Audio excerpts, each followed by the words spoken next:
Ingat, kau dulu TBU, kau bisa ke Jakarta pakai apa? Sudah puluhan juga yang bawa kamu ke sini. Kok ngomong seenaknya kayak gitu? Tidak sopan. Sudah jadi raja. Kamu itu kan preman, memakai pakaian ormas. Saya bisa buktikan. Kau itu preman. Grip Jawa Barat mengatakan kalau ingin didukung oleh Grip, pertama mencintai dulu Grip, baru mencintai rakyat. Pakai dong otakmu. Gubernur, bupati, wali kota itu harus mencintai rakyat dulu karena dia mendapat rakyat, karena milih rakyat, bukan Grip. Preman. Yang kedua, ini yang buat saya marah. Kejadian di Depok. Polisi itu adalah alat negara yang melaksanakan ketertiban dan melindungi masyarakat. Ketika akan mengangkat, dilawan, dikepung. Negara apa ini? Mobilnya negara, mobilnya dibakar lagi. Kalau saya diam, orang akan menyangka bahwa polisi udah nggak ada. Akhirnya ke preman. Ini bahaya untuk negara kesatuan Republik. Jangan buang durasi, kita langsung aja jalan. Nggak sehat Pak Gatot kan? Alhamdulillah. Ya. Oke. Ini sedang viral banget ini Ya. video Hercules. Dan itu yang saya terkejut, dia itu mengecam Pak Sutioso dan juga Purnawirawan. Kebetulan Pak Sutioso itu saya wawancara dengan Pak Tias itu ya. Dan ini menurut saya kalimatnya nggak pantas ya diucapkan oleh seorang itu kepada seorang senior seperti Bang Yos dan juga termasuk para Purnawirawan yang ada di situ, Pak Tri Sutrisno juga gitu. Kalau Pak Gatot sendiri sempat lihat videonya, sudah lihat begitu. Jadi ketika saya dihubungi sama Abang untuk wawancara, saya sudah 2 bulan lebih saya puasa, tidak mau bicara, tidak mau diwawancara. Karena saya sedang mengamati benar situasi negara kita kan, situasi regional, internasional. Tapi begitu masalah Hercules, ini kurang ajar nih orang. Tidak tahu diri, gitu loh. Dia merasa paling hebat. Gitu. Tahu udah pensiun, nggak ada di mata kirinya dia tuh, nggak dianggap itu, ya kan? Pak Sutioso ngomong apa? Tidak ada satu kata pun Purnawirawan Pak Sutioso mengatakan akan kudeta negara. Fitnah itu. Hei, Purnawirawan, Pak Sutioso itu Purnawirawan Baret Merah dari Kopassus. Bintang 3 Letnan Jenderal. Saya juga Purnawirawan. Tidak kau anggap kau ngomong seenak perutmu saja itu. Ingat, kau dulu TBU. Kau bisa ke Jakarta pakai apa? Sudah Purnawirawan juga yang bawa kamu ke sini. Kok ngomong seenaknya kayak gitu? Tidak sopan. Sudah jadi raja kok. Kamu itu kan preman, memakai pakaian ormas. Saya bisa buktikan. Kau itu preman.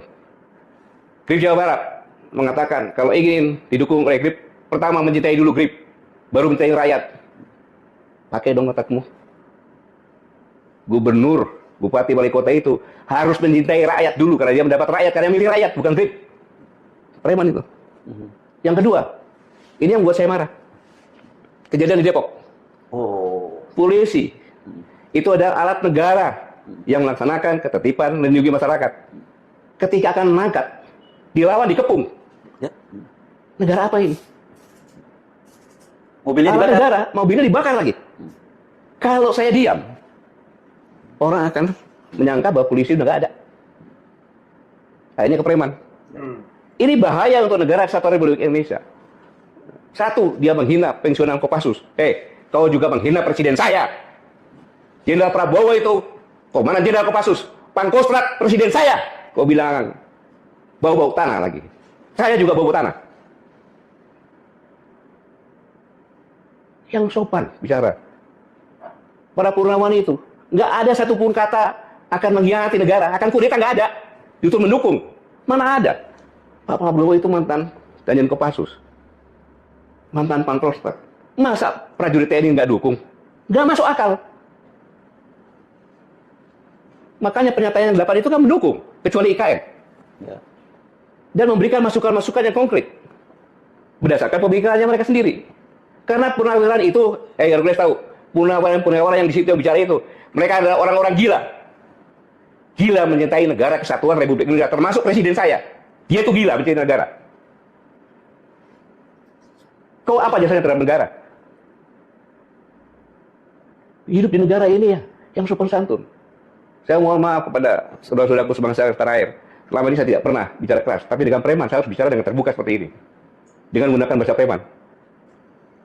Nggak boleh seperti itu. Semua TNI juga akan menjadi purnawirawan. Bahkan doanya prajurit itu agar bisa pensiun. Kenapa? Panjang umur pensiun. Sukses menunaikan tugas. Pak Sutioso itu bukan langsung bintang 3 loh. Purnawirawannya bukan langsung begitu loh. Mereka berdarah-darah. Termasuk saya juga berdarah-darah di Timur.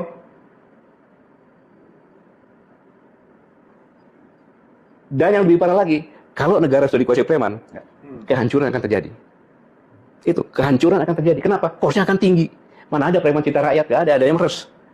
Dengan keroyokan, meres rakyat. Nggak boleh. Negara tidak boleh ada premanisme, dan itu harus diberantas. Karena itu membuat kos. Pabrik-pabrik buka, datangin preman, lari ke Vietnam. Itu aja masalah. Negara kita ini sekarang secara dunia internasional, kita ini ada ketidakpastian.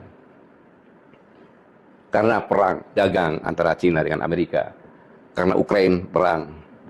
Banyak sekali defisit anggaran. Kemudian keterbukaan pasar bebas. Pasar bebas yang dibuat oleh Amerika kena diserang.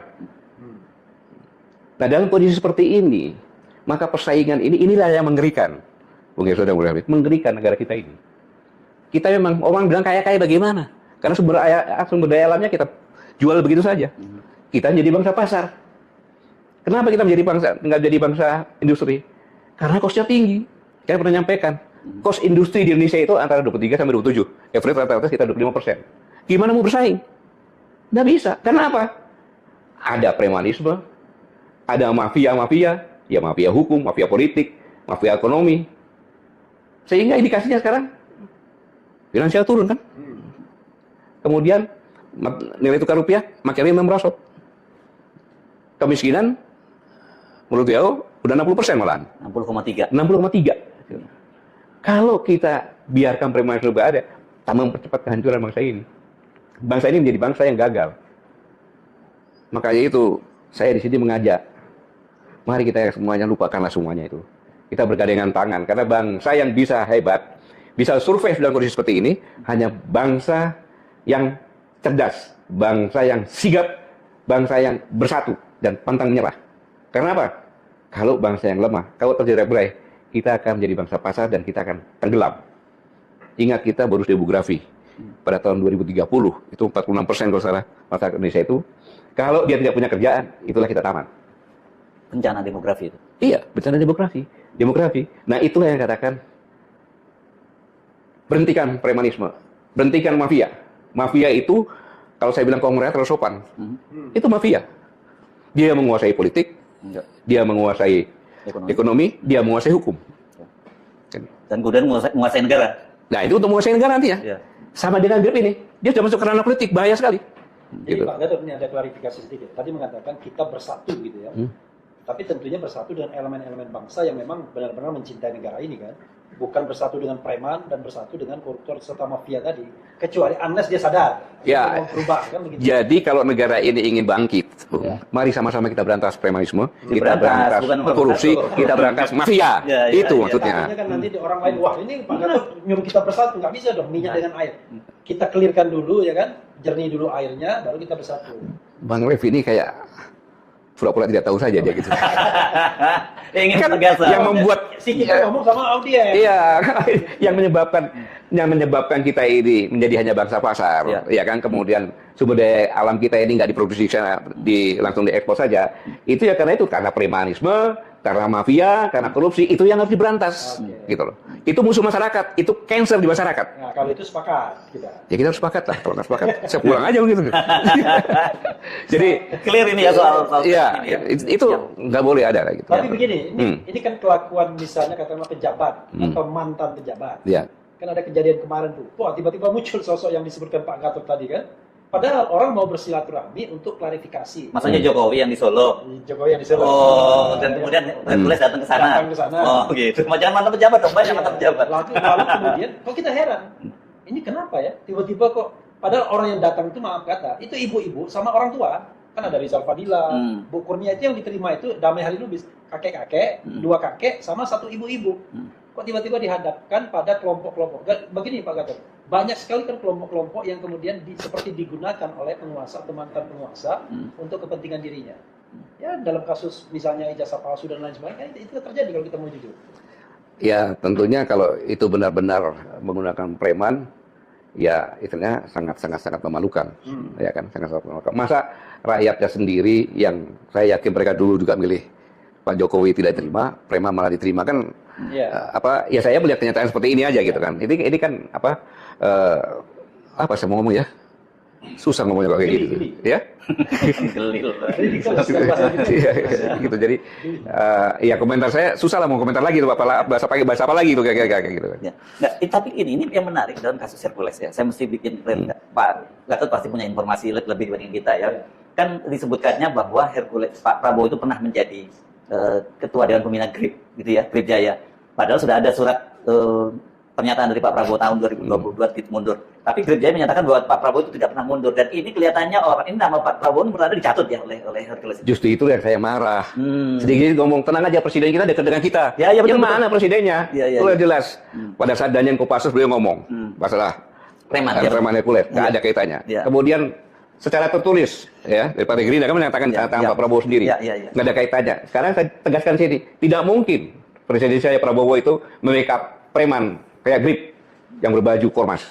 Tak mungkin kok ya. Saya tidak yakin dan tidak mungkin. Karena yang mereka jual kan kadang-kadang persepsi. Walaupun informasi ya itu kan wajar lah, namanya juga usaha lah Pak Gari. Begini, kalau misalnya tidak ada strong rejection ya, dari istana misalnya. Bantahan keras dari istana gitu. Ya saya mewakili sebagai rakyat Indonesia, di mana Pak Prabowo adalah presiden, kepala negara dan kepala pemerintahan. Saya katakan tidak mungkin presiden saya sekelas Pak Prabowo seperti itu sebagai kepala negara, kepala pemerintahan membackup GRIP. Tidak mungkin. Oke, nah ini sebentar, ini pengalaman kan tadi Pak beliau kan jadi cerita bahwa Hercules itu datang ke sini karena TPO waktu dia TPO itu apa tadi? Bawah kendali operasi apa singkatnya? Tenaga bantuan operasi. Oh, tenaga bantuan operasi. Ya, bawa barang, bawa itu gitu kan. Nah, itu kan Pak Gatot juga punya pengalaman di Timur Timur yang sama. Jadi sebenarnya hubungan itu seperti apa sih, Pak? Ya, ini kan karena begini. Kita kan prajurit-prajurit di sana. Merasa sudah dibantu dibawain barang-barangnya kayak gitu kan, maka dibawa ke Jakarta dan ke Solo segala macam untuk supaya kesejahteraannya, kehidupannya lebih baik, berubah lah gitu kan. Tapi justru dia mengatakan pensiunan. Padahal yang bawa dia ke sini sudah pensiun itu. Sudah pensiun lah, zamannya tahun 80-an lah kan gitu. Udah pensiun. Saya pun bawa, saya tidak pernah dia apa enggak. Saya bawa juga TBU. Bawa juga Pak ya? Bawa juga ke sini. Ya kan? Karena dia memang orang hebat. Waktu itu dia masih SMP kelas 1 ke saya. Ke sini, habis itu karena dia bandel, disekolahin sama istri saya. Ngomongnya sekolah, tapi dia bawa bola ya. Apa? Bawa bola. Jadi begitu istri saya lagi di Timur lagi kan, saya bolak-balik sana, ditanya sama sebagai orang tua kan dia kan, karena itu saya anggap sebagai anaknya. Dia nggak naik kelas. Lu kenapa? Nggak pernah sekolah katanya. Rupanya main bola. Dimarahin kan gitu. Ya kaburlah ke orang tua saya di Solo. Iya, ketemu orang tua ya sama ke ayah saya kan. Dia tahu ke ayah saya main-main. Tiba-tiba dia udah menjadi orang ketika saya kasat. Dia ngadep saya, siapa kau? Saya tempelin aja dia, kurang aja. Dan dia nggak pernah bawa nama saya. Gitu. Oke. Nah ini kan penting diklarifikasi ya, Bung Refli, karena selama ini kan yang persepsi publik itu bahwa dia ini seperti itu karena dilindungi oleh Pak Prabowo presiden. Jadi orang karena dia berjasa dengan Pak Prabowo juga. Nah, dan dia mengklaim itu kan, dia selalu mengatakan bahwa apa jasanya, ceritakan dong.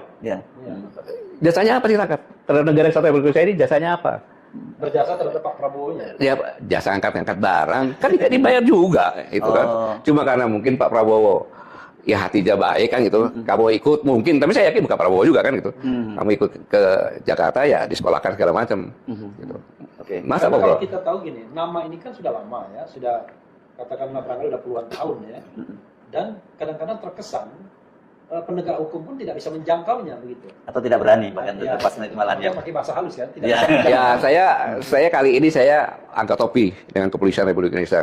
Ya yang di Depok dia berani karena dia tahu, ya kan? Dia berani dan kita lihat saja, ya kan sampai di mana proses hukumnya. Ya. Saya sampaikan kau jangan takut. Itu hanya bawa nama presiden saja. Waktu Daniel Kopassus jelas kok ada videonya, nggak ada kaitannya dengan Hercules. Iya. Karena banyak sekali kelompok-kelompok ormas itu yang memang mempersepsikan dekat dengan kekuasaan dan cenderung berbuat sewenang-wenang.